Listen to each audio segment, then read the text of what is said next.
વાપી મહાનગરપાલિકાના મેયરનું પદ ઓબીસી મહિલા માટે અનામત છે, ત્યારે મનપામાં આ વખતે 7 જેટલી ઓબીસી વર્ગની મહિલાઓ ચૂંટાઈ છે, જેથી હવે મેયર પદની દાવેદારી કરવા માટે મહિલાઓમાં હોડ જામી છે। સેન્સ પ્રક્રિયા દરમિયાન મેયર અને ડેપ્યુટી મેયર માટે પણ સેન્સ લેવાય છે। સેન્સ પ્રક્રિયાને લઈને પાર્ટીનું આંતરિક રાજકારણ ગરમાયું છે।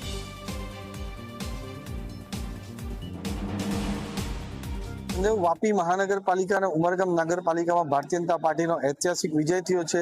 વાપીમાં પહેલીવાર મહાનગરપાલિકા પણ બની છે, એમાં 52 માંથી 37 સીટ ભારતીય જનતા પાર્ટીની આવી છે અને ઉમરગામ નગરપાલિકામાં 28 માંથી 19 સીટ આવી છે।